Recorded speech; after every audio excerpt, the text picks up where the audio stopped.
बहुत समय पहले की एक छोटे से गांव में अब्दुल नाम का एक गरीब लकहारा रहता था। उसकी छोटी झोपड़ी थी, एक बूढ़ी माँ थी और इसकी पत्नी आयशा थी। गरीबी इतनी थी कि कई बार घर में 2 वक्त की रोटी भी मुश्किल बन पाती थी। लेकिन अब्दुल की सबसे बड़ी दौलत उसका सब्र और अल्लाह पर भरोसा था। हर सुबह फजर की नमाज पढ़कर वह जंगल चला जाता और लकड़ियाँ काट कर बाजार में बेचता। जो कुछ मिलता उसी से घर का खर्च चलता। गांव के कुछ लोग कहते थे, अब्दुल इतनी गरीबी में भी तुम हमेशा मुस्कुराते कैसे रहते हो? अब्दुल मुस्कुरा कर जवाब देता, जिसका मालिक अल्लाह हो उसे फिक्र कैसी। एक दिन वह जंगल में लकड़ियां काट रहा था। अचानक तेज आंधी और बारिश शुरू हो गई। बारिश इतनी तेज थी कि उसकी सारी लकड़ियां भीग गई। बाजार में कोई भी भीगी लकड़ियां खरीदने को तैयार नहीं था।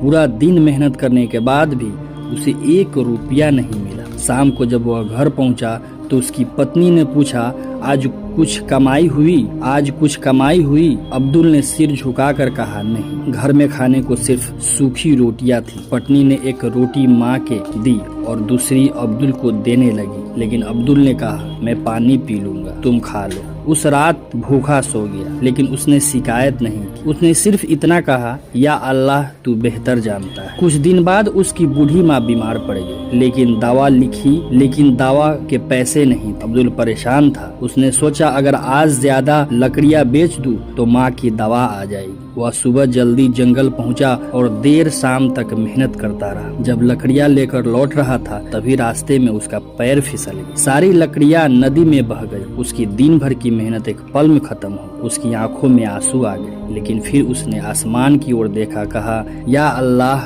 अगर तूने लिया है तो इसे भी कोई भलाई होगी। गांव में एक अमीर व्यापारी रहता था। वह अक्सर अब्दुल का मजाक उड़ाता था। एक दिन उसने कहा, इतना इबादत करते हो फिर भी गरीब हो, तुम्हारा सब्र तुम्हें क्या दे रहा है? अब्दुल ने शांत स्वर में कहा, मेरा रब ने मुझे देख रहा है, बस यही काफी है। व्यापारी हंस पड़ा, लेकिन अब्दुल के चेहरे पर कोई गुस्सा नहीं था।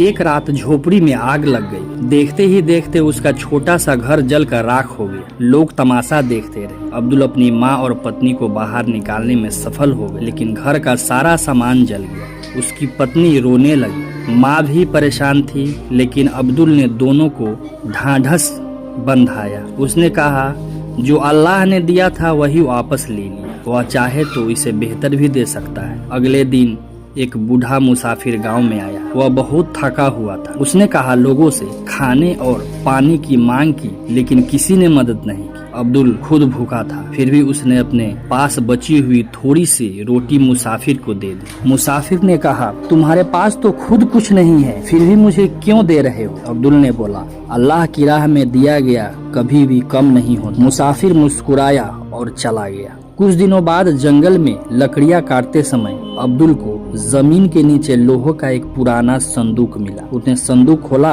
अंदर सोने के सिक्के और कीमती जवाहरात थे। अब्दुल हैरान रह गया। वह चाहता तो सब कुछ अपने पास रख सकता था, लेकिन उसने सोचा, शायद यह किसी का माल हो। वह संदूक लेकर गांव में मुखिया के पास पहुंचा। मुखिया भी उसकी ईमानदारी देखकर दंग रह गया। पूरे गांव में ऐलान हुआ, लेकिन कोई मालिक नहीं मिला। कानूनी तौर पर वह खजाना अब्दुल का हो गया। उसी समय वही बूढ़ा मुसाफिर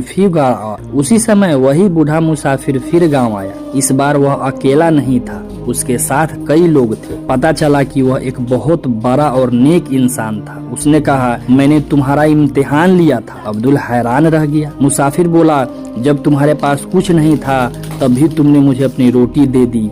जब तुम्हें दुख मिला तभी तुमने शिकायत नहीं की। जब तुम्हें खजाना मिला तभी तुमने बेईमानी नहीं की। ऐसे लोगों को अब्दुल अभी भी अकेला नहीं छोड़ता। खजाने के पैसों से अब्दुल ने सबसे पहले अपनी माँ का इलाज करवाया। उसने नया घर बनवाया, गरीबी की मदद की, यतीम बच्चों के लिए खाना और कपड़ों का इंतजाम किया। लेकिन उसके दिल में घमंड नहीं आया। वह पहले की तरह नमाज पढ़ता और अल्लाह का शुक्र अदा कर। एक दिन वही अमीर व्यापारी उसके पास आया। उसकी आंखों में शर्म थी। उसने कहा। अब्दुल मुस्कुराया और बोला, अल्लाह माफ करने वालों को पसंद करता है। व्यापारी रो पड़ा। उसने समझ गया कि असली दौलत पैसा नहीं बल्कि सब्र और ईमान है। दोस्तों, जिंदगी में मुश्किलें हर इंसान पर आती, कभी गरीबी, कभी बीमारी, कभी नुकसान और कभी लोगों की बात, लेकिन जो इंसान हर हाल में सब्र करता है और अल्लाह पर भरोसा रखता है, अल्लाह उसके लिए ऐसी राहें खोल देता है जिसका वह सोच भी नहीं सकता। याद रखिए, सब्र करने वालों के साथ अल्लाह होता है। अगर अल्लाह आपकी जिंदगी में कोई परेशानी